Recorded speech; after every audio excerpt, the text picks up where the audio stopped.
Hello guys, আসসালামু আলাইকুম। This side star Imran. কামের উপরে কোনো ওষুধ নাই। আমার আব্বা একটা প্রবাদ বলে, কাজের জায়গা যদি এবং কাজের হাতিয়ার যদি ভালো হয় তাহলে কাজও ভালো হয়। সেই প্রবাদ বাক্যের সাথে মিল রেখে আজ যে জায়গায় যাচ্ছি সেই জায়গাটা দেখলেই এমনিতেই মন ভালো হয়ে যায় এবং সেখানকার পরিবেশ দেখলেই কাজের প্রতি আগ্রহ জাগে। চলেন দেখা শুরু করি।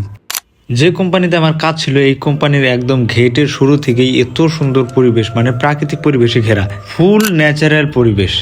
মানে এখানকার এই কোম্পানির বাইরে থেকে শুরু করে একদম কোম্পানির যে অবধি সীমানা আছে তার প্রত্যেকটা আনাচে কানাচে শুধু গাছ আর গাছ। আমরা সরাসরি গেট থেকে এন্ট্রি করার পর আর ভেতরের দিকে যাই, আর যত ভেতরের দিকে অগ্রসর হই সবার চোখ একদম ছানা বড়া হয়ে যায়। মানে চারদিকে এত সুন্দর ট্রি প্লান্টেশন করে রাখছে যা মন ভালো করে দেওয়ার মতো জায়গা।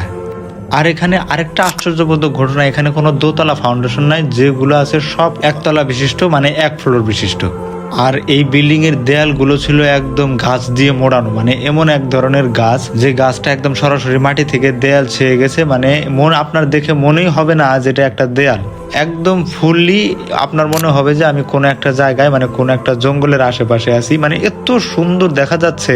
এখানে আরেকটা ম্যাজিক্যালি ব্যাপার হচ্ছে এই অফিসে কোনো এসি নাই, একদম ফুললি প্রাকৃতিক পরিবেশের যে ঠান্ডা হাওয়াটা, ফ্রেশ অক্সিজেন, তারা মূলত আমার মনে হয় সেটাই ব্যবহার করে থাকে। আমি বিভিন্ন ম্যানেজার, পিএমজিএম এদের সবার অফিসে গিয়ে দেখেছি, অফিস রুমে গিয়ে দেখেছি এদের রুমে কোনো এসি নেই। উপরে সাধারণ একটা পাখা, আর ভেতরের সাইডটা এমনিতেই গাছপালার কারণে মানে ঠান্ডা থাকে। সকালবেলা এন্ট্রি করার পর যেহেতু আমরা ভেতরে কাজের জন্য চলে যাই, কাজ কমপ্লিট করে লাঞ্চের সময় বের হয়ে পুরো কোম্পানি ঘোরার সিদ্ধান্ত নিই। আর এই কোম্পানির প্রত্যেকটা আনাচে কানাচে এত সুন্দর করে ডেকোরেট করা, আপনি যে দিকে তাকাবেন সেদিকেই ভালো লাগবে, মানে যে দিকে তাকাবেন সেদিকেই ভালো লাগবে। এসব কোম্পানিতে চাকরি নেওয়ার জন্য মানুষের তাড়াহুড়ো এমনিতেই থেকে যায়। দু ভাই মিলে ঘুরতেছিলাম, ঘুরে শেষই করতে পারতেছিলাম না, যেদিকে যাচ্ছিলাম সেই দিকেই নতুন এক চেহারা দেখতে পারছিলাম। এখানে ফুল তো ওখানে খামার, বা মানে ফুললি আমি ক্যামেরায় দেখাতেও পারছি না। মানে আমার মাঝে মধ্যে পরিবেশ দেখে ক্যামেরার কথা ভুলে গেছি, মানে এখানে যে শুট করতে হবে আমি সেটাও ভুলে গেছি।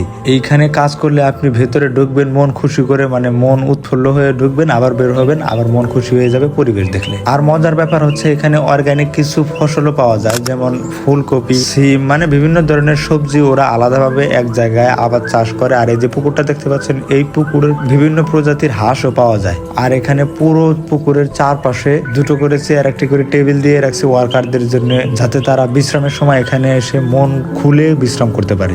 আরো একটা ব্যাপার থেকে আশ্চর্য হচ্ছিলাম, এখানে 97% এমপ্লয়ি স্যাটিসফ্যাকশন রেট, যা অবাক করার মতোই না, খালি এটা অসম্ভব ব্যাপার। আপনি যে ফ্যাক্টরিতেই যাবেন সেই ফ্যাক্টরির কোনো না কোনো খারাপ গুণ দেখবেন, আর এখানে আমি কোনো খারাপ গুণ খুঁজেই পাইনি। এরকমও রেকর্ড আছে, যদি ওয়ার্কারকে কোনো স্টাফ গালি দেয় তাকে চাকরি থেকে বিচ্যুত করা হয়। আমার মনে হয় এরকম যদি প্রত্যেকটা গার্মেন্টস হয় তাহলে গার্মেন্টসের শ্রমিকদের আর কেউই ছোট করে দেখবে না। যাই হোক, আজ এই পর্যন্তই। কালকের ধামাকার জন্য রেডি হয়ে থাকেন।